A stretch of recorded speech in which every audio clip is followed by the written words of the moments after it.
नमस्कार दोस्तों। यूक्रेन और रूस के बीच की लड़ाई एक भयानक अंजाम तक पहुंची। भारत को इससे डर था कि भारत के फंसे हुए विद्यार्थी वहां से निकल पाएंगे या नहीं। आज ये बड़ी खुशी की बात है कि वहां फंसे जितने भी विद्यार्थी थे उन सबका एक जिम्मेदारीपूर्ण रेस्क्यू कर दिया गया और उन्हें यथावत सही तरीके से वहां से निकाल लिया गया। जिस लड़ाई की मैं बात कर रहा हूँ, यूक्रेन और रूस के बीच की लड़ाई, ये आपके लिए, मेरे लिए और दुनिया के हर डिप्लोमेट के लिए एक नई बात है। हर किसी को जिम्मेदार ठहरा रहा है। कोई कह रहे हैं कि इसमें यूक्रेन की कमी है, कोई कह रहा है कि ये रूस की महत्वाकांक्षाएं हैं। यहाँ तक कि लोगों ने अमेरिका को भी इसका जिम्मेदार ठहराने में कोई कमी नहीं छोड़ी। परंतु कुछ पहलू ऐसे हैं जो पहलू ना तो कोई चर्चा में है, ना उनके ऊपर कोई चर्चा करना चाह रहा है। हर डिप्लोमेट, दुनिया के तमाम डिप्लोमेट, ना केवल भारत के अलावा भी जो डिप्लोमेट्स हैं, वो ये कहते हुए सुनाई दे रहे हैं कि भारत आखिर इसमें अहम भूमिका क्यों नहीं निभा रहा, या भारत ऐसा कर सकता है, या भारत को ये कर लेना चाहिए। ये सब बातें आपके लिए आम हो चुकी हैं। न्यूज़पेपर्स में, टीवी चैनल्स में आप सब यही सुन रहे हैं। परंतु भारत ना यूक्रेन के फेवर में गया, ना रूस के फेवर में गया। ऐसा उसने क्यों किया, जानने का मुद्दा ये है। भारत आज आर्थिक रूप से और सैन्य शक्ति के रूप से दोनों ही तरफ से बहुत सुदृढ़ है, बहुत समृद्ध है। वो चाहता तो यूक्रेन का साथ दे सकता था और इस अंधी लड़ाई में वो भी युद्ध कर सकता था, परंतु उसने ऐसा नहीं किया। इसके पीछे के कई पुराने कारण हैं। भारत की उम्मीदें ना यूक्रेन से है, ना रूस से है। भारत केवल अपने आप से उम्मीद रखता है, जिसे हम कहते हैं आत्मनिर्भरता। भारत अपने आप को एक आत्मनिर्भर देश के रूप में डेवलप करने की कोशिश कर रहा है, तो दुनिया के किसी भी युद्ध से उसका कोई लेना देना हो ही नहीं सकता। ऐसा भी नहीं है कि भारत ने आज से पहले युद्ध लड़े नहीं हैं या युद्ध जीते नहीं हैं। भारत पाकिस्तान की राइवलरी में जब भी कोई बात की जाती है तो कारगिल सबसे बड़ा नाम लोगों की दिमाग में आता है, और भारत ने पाकिस्तान को एक नहीं कई बार हराया है। उन्होंने ये साबित किया है कि दूसरे किसी देश की उन्हें कोई आवश्यकता नहीं है। ना उन्होंने पहले कोई आवश्यकताएं महसूस की थी, ना भारत को आज वो आवश्यकताएं हैं।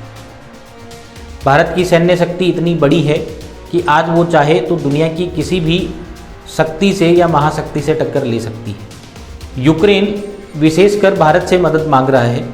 यूक्रेन के राजदूत जो दिल्ली में बैठे हैं वो ये कह रहे हैं कि मोदी का कद बहुत बड़ा है और वो चाहें तो इस युद्ध को रोक सकते हैं और उन्हें मध्यस्थता करनी चाहिए। अमेरिका के राष्ट्रपति भी आपको ये कहते हुए सुनाई दिए कि इंडिया को मध्यस्थता के लिए आना चाहिए।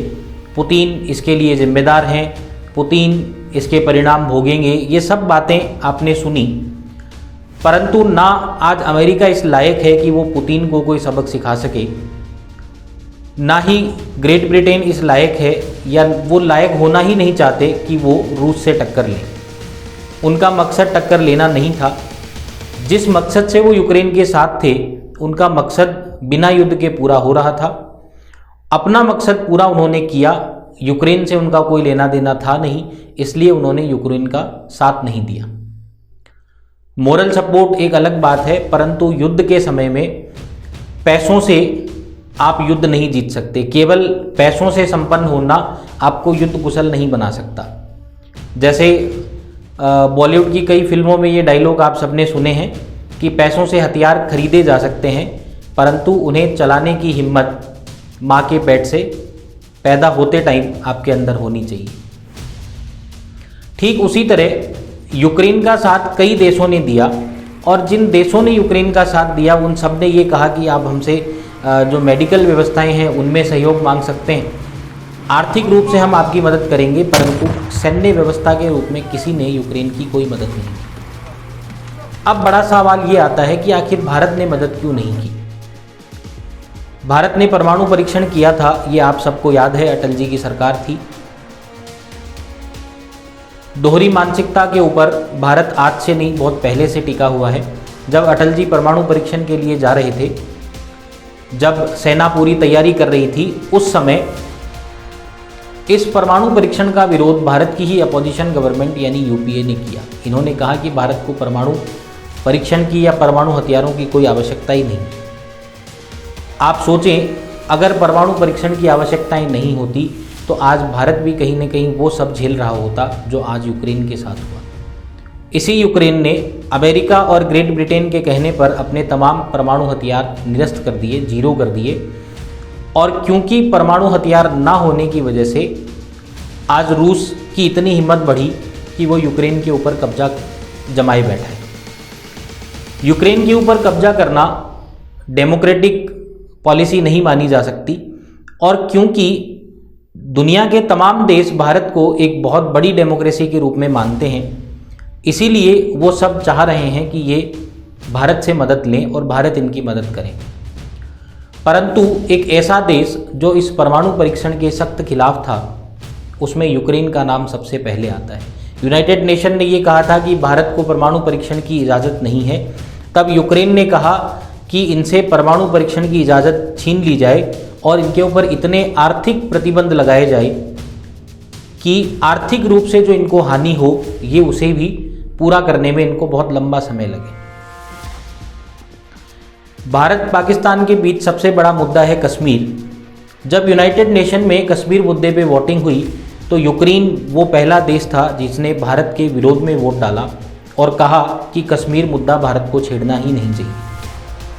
आज यही यूक्रेन भारत को कह रहा है कि आप मध्यस्थता के लिए आएं और हमारी मदद करें। वो भले ही आपको कह रहे हैं कि आपका प्रधानमंत्री इतना सक्षम है कि वो ये कर सकता है। आप 2 सेकंड 3 सेकंड के लिए बड़े प्रफुल्लित हो सकते हैं कि देखो दूसरे देश भी हमारे प्रधानमंत्री की तारीफ कर रहे हैं, परंतु प्रधानमंत्री केवल अपनी तारीफ सुन के कोई डिसीजन नहीं ले सकते। और यही परिणाम आप सब देख रहे हैं, जिसकी वजह से प्रधानमंत्री नरेंद्र मोदी ने इतने दबाव के बावजूद, यूक्रेन लगातार उनके संपर्क में था, रूस लगातार उनके संपर्क में था और महाशक्ति कहलाने वाला अमेरिका भी लगातार प्रधानमंत्री नरेंद्र मोदी के संपर्क में था। अमेरिका ने भी कहा कि भारत को मध्यस्थता करनी चाहिए, परंतु यही प्रधानमंत्री इस तरीके से सोच रहा है कि वो देश जो यूक्रेन के सपोर्ट में थे, 30 कंट्रियां ऐसी थीं जिन्हें अपन नाटो के नाम से जानते हैं, नाटो कंट्रीज़ ने यूक्रेन को मदद का वादा दिया और कहा कि हम तुम्हारे साथ हैं और तुम परमाणु परीक्षण मत करो या परमाणु हथियार जीरो कर दो। अगर उनके कहने पर यूक्रेन अपने परमाणु परीक्षण को रोक नहीं लगाता और अपने परमाणु हथियार अपने पास रखता तो आज यूक्रेन एक बहुत मजबूत स्थिति में होता। आप सोचें, भारत के लिए परमाणु परीक्षण करने के लिए अटल जी ने बहुत कुछ झेला और अटल जी के अलावा भारत की उस समय की सेना ने कितने भरसक प्रयास किए होंगे। वैज्ञानिकों के साथ साथ सेना का एक बहुत अहम रोल लिया। पोखरण जैसी जगह में ज़मीन पे पड़ने वाले टायर मार्क्स भी इस तरीके से मिटा दिए गए कि रडार में कहीं वो आ नहीं जाए। सोचिए उन लोगों ने कितनी मेहनत की होगी। आज आपको अंदाज़ा होगा कि उस मेहनत के क्या परिणाम हुए। आज भारत इतना सुदृढ़ है सैन्य रूप से कि कोई भी देश, भारत की कई राइवलरीज हैं, परंतु चाइना जैसा बड़ा देश भी आज भारत के सामने कहीं ना कहीं वार्ता करने को तैयार हो जाता है। उसके पीछे का सबसे बड़ा कारण है भारत की परमाणु शक्ति। अगर भारत के पास ये परमाणु शक्ति नहीं होती तो आज भारत चारों तरफ से इतने युद्ध झेल रहा होता कि आर्थिक मजबूती, सेल्फ डेवलपमेंट, लोगों का विकास, शिक्षा का विकास, ये सारे मुद्दे धरे रह जाते। ये मुद्दे लोगों के दिमाग में ही नहीं आते। भारत अपने विकास में सेना को बहुत अहम किरदार में जानता है, मानता है।